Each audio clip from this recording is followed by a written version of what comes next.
Olá, chegamos ao capítulo 2 do livro Eu, Meu Pavio Curto e Deus, de Lisa Biveri. E o capítulo 2 tem o título Quando você ficar irada, não peque.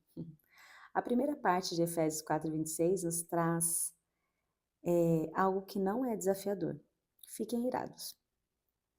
A maioria de nós não tem dificuldade, né, de ficar irado. Acontece isso sem aviso. Alguém nos corta no trânsito, exclamamos algo sem pensar, e não temos mais como apagar as nossas palavras? Falaremos mais a isso a respeito, sobre esse respeito mais adiante. A princípio, esse versículo parece contraditório. É evidente que nos dá permissão para sentirmos ira. Fiquem irados. Não há nem mesmo uma condição como, se for absolutamente necessário, fique irado. Então, tudo bem. É apenas uma constatação. Fiquem irados. O versículo parece validar a experiência de ira e garantir que haverá momentos que ficaremos irados. Mas também diz que, nessas horas, não devemos pecar. Nessas horas precisamos ter o domínio próprio, sabe? Que vem pelo Espírito Santo. A ira como uma emoção. Deus nos dá permissão para nos irarmos.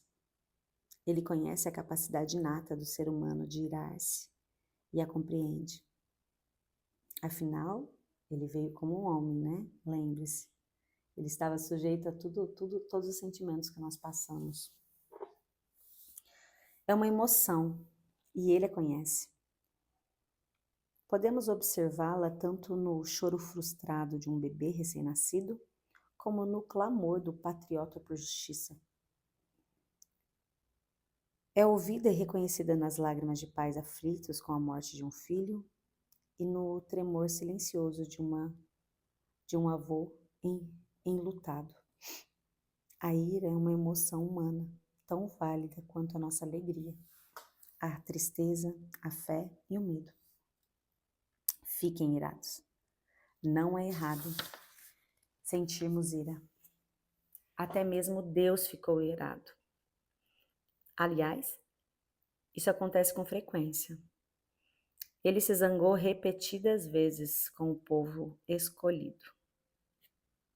O Antigo Testamento registra centenas de referências da ira divina, voltada contra Israel e as outras nações. Quando reprimimos uma emoção porque não a consideramos válida, cedo ou tarde, voltamos a expressá-la de forma inadequada. Em contrapartida, quando uma emoção se manifesta sem cometimento, não tarda a se fazer acompanhar pelo pecado.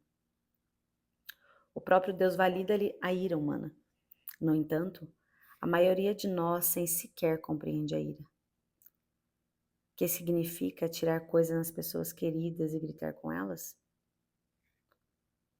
Ou guardar rancor porque alguém me traiu? Não, não significa isso. Esses são exemplos de expressões inadequadas da ira. Há uma linha tênue entre a ira e o pecado. A ira, de acordo com o dicionário, pode ser definida como descontentamento intenso, geralmente temporário, sem especificar a forma de expressão. Não é errado sentir profundo e intenso descontentamento em relação a um acontecimento, ou um descontentamento em relação à ação de alguém. O descontentamento abrange desaprovação, desgosto e aborrecimento, sentimentos presentes em todos nós e que podem ser ocorrências cotidianas. Essa definição de ira não fornece um canal ou uma forma específica de expressão. Creio que isso se deve ao fato de que há diversas reações e atitudes apropriadas diante da ofensa que provoca a ira.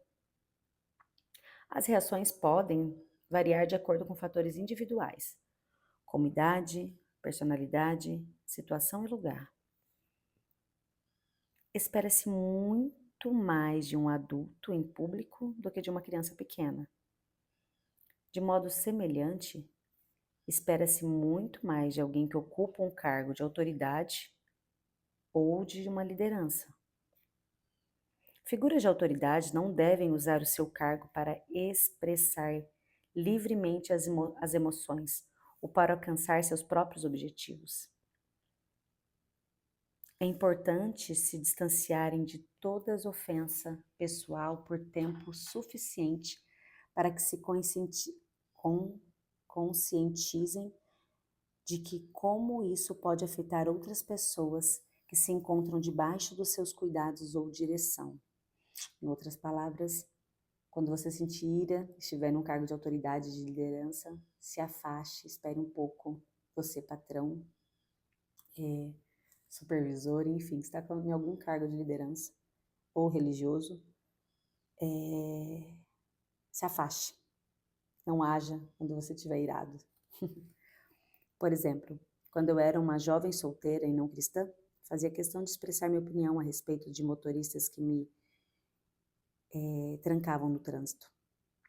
Fornecia uma avaliação da sua habilidade na direção, recheada de uma série de palavras explicitamente indecorosas. Então, eu me tornei uma cristã e aprendi que as minhas palavras têm o poder de abençoar ou de amaldiçoar outras pessoas. Além disso, tive a experiência de pegar carona com uma motorista piedosa, que a certa altura levou uma cortada. Fiquei observando pelo canto do olho para ver qual seria a sua reação. Ela não soltou nenhum palavrão, nem mesmo franziu a testa. Em vez disso, ela sorriu gentilmente e com um gesto abençoou e esboçou um convite para que o outro motorista a cortasse novamente.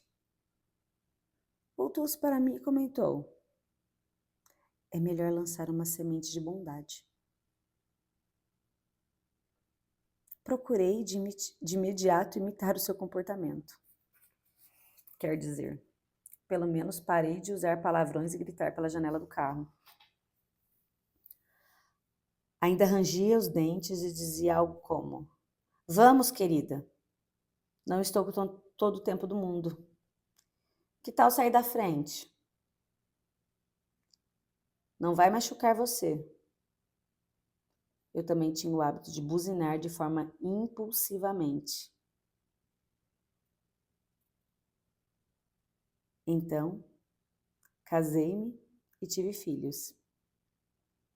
Não me sentia mais à vontade para dizer coisas às pessoas que não podiam me ouvir de dentro dos seus carros, especialmente quando eu estava com os meus lindos filhos. Eles tomavam a partida da mãe diante do motorista imprudente. Faziam cara feia, gritavam no banco de trás e olhavam para mim em busca de aprovação. Perguntavam com ar de triunfo: esse cara precisa aprender a dirigir, né, mamãe? Opa! Eu tinha de encontrar outras formas de expressar o meu desagrado, pois agora ele afetava e estava influenciando as pessoas. Meus filhos estavam me imitando e eu não desfrutava mais do privilégio de gritar com o desconhecido.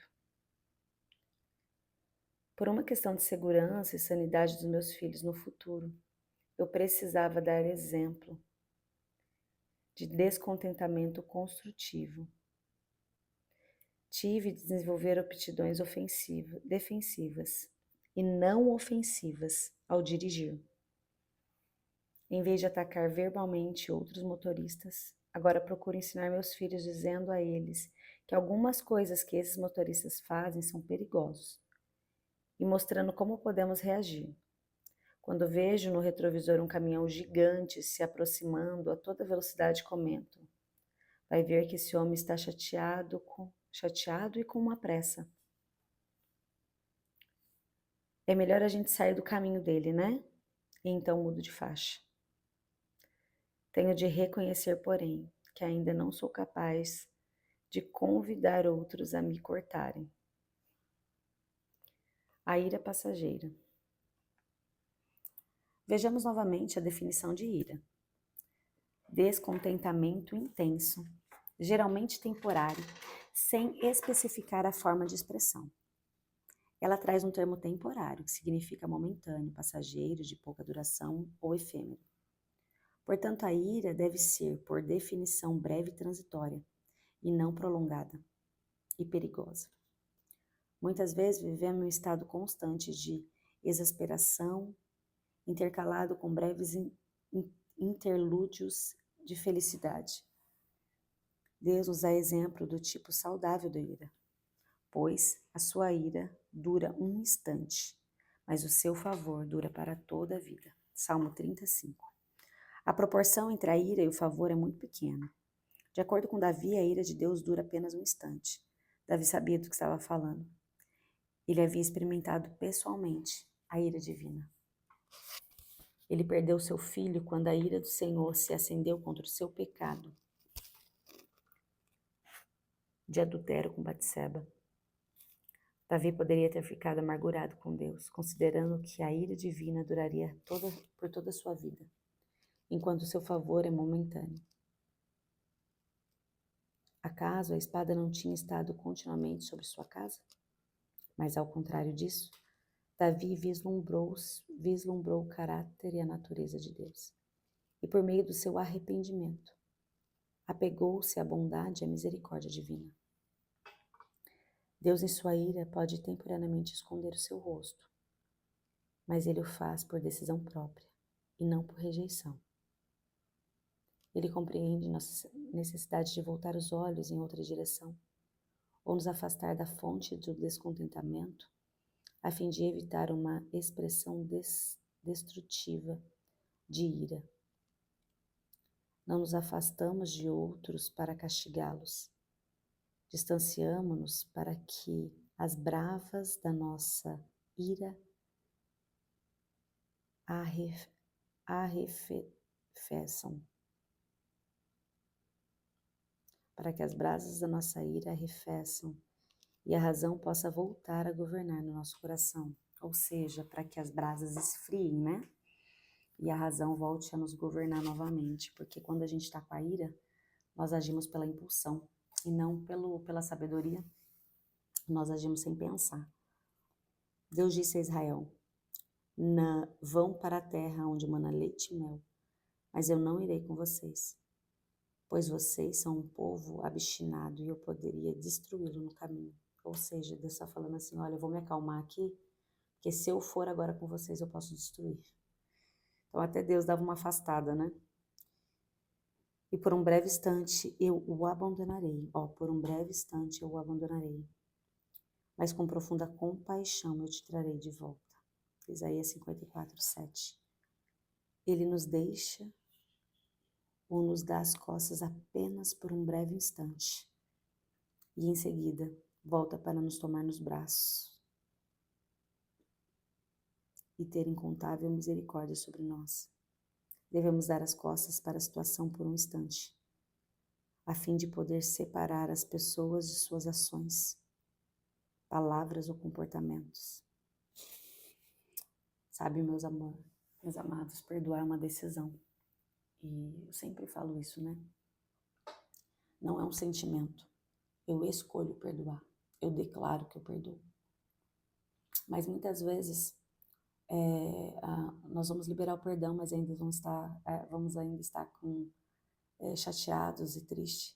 E aí isso é nós com Deus e essa constância, né? Então às vezes é bom separar, ficar um pouco longe, afastar, para que o Senhor nos cure por completo, né? Para que o Senhor tire toda a tristeza, toda a mágoa, todo o sentimento de decepção gerado em relação a alguém, né? Então é lícito você se afastar por um tempo e se lançar aos pés do Senhor para que o Senhor te cure por completo. A ira piedosa não rejeita a pessoa, rejeita a transgressão. E é com boa e pura consciência. Busca um momento de solidão, a fim de separar uma coisa da outra. Tenho inúmeros exemplos de ocasião em que Deus, em sua graça, fez isso por mim. Há momentos em que sua mão pesa sobre mim e eu sei que eu estou experimentando seu descontentamento com a minha postura. E quando a situação se torna insuportável, arrependo-me com sinceridade e peço perdão. O peso desaparece e o meu coração é preenchido com seu amor e com as suas promessas. Quando me sinto indigna dessas dádivas, sei que mereço julgamento, mas em vez disso, Deus concede misericórdia sobre a minha vida. Ele me traz para junto de si com imensa bondade e misericórdia e me diz: você ainda é minha e eu ainda o amo. Sei que você quer agir corretamente. Creio que você mudará. Eu te perdoo e esqueço. Deus quer me dar a convicção de que ainda sou sua filha, de que Ele não me rejeitou. Embora as minhas ações e palavras ou comportamentos não sejam aceitáveis por Ele. Vale a pena observar novamente. Quando nos iramos, nossa primeira reação deve ser dar as costas para a situação por um instante. Não haja quando você estiver com ira, a fim de poder separar a transgressão do transgressor. A boa e velha regra de contar até 10 é válida, mas com frequência não é tempo suficiente. Uma vez que nos retiramos temporariamente do conflito, temos de perguntar: Senhor, o que está me aborrecendo?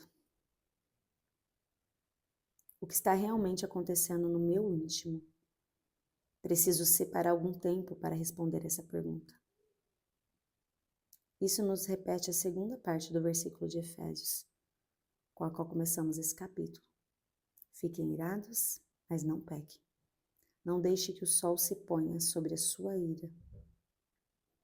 A ideia de que a ira é passageira também corresponde à admoestação de Deus, que em outra versão diz: apaziguem a sua ira antes que o sol se ponha. Não se trata de um problema com a escuridão. Todos nós já ficamos chateados depois do pôr do sol, porque continuamos acordados por longas horas na madrugada. Creio que o pôr do sol se refere ao fim do dia ou ao término de um período apropriado, quando a ira excede o estágio passageiro ou transitório, avança rumo ao patamar destrutivo da raiva pecaminosa. Tempo e ira estão interligados. Quanto mais tempo uma ofensa permanece sem solução, mais arraigada se torna. O coração se transforma em uma estufa com raiz da amargura. No capítulo seguinte, abordaremos os perigos de nos deitarmos com nossa ofensa. Vamos orar? Pai Celestial, eu dirijo ao Senhor em nome de Jesus, que a sua palavra seja luz aos meus pés e lâmpadas para o meu caminho. Mostra-me a vereda do justo, para que eu possa andar de modo agradável ao Senhor. Me ensina a não pecar quando eu estiver irada. Amém. Glória a Deus, né? E é um exercício difícil, eu confesso, né? Como é difícil nós começarmos a desenvolver esse domínio próprio, esse autocontrole de não falar quando estivermos com raiva, mas virarmos as costas por um instante, nos acalmar e aí depois resolver a situação quando estivermos mais calma, né? E levar essa situação diante do Senhor, que nós acabamos de orar, para que o Senhor nos faça compreender isso, nos ajude a agirmos segundo o que Ele espera de nós. Amém? Até a próxima leitura.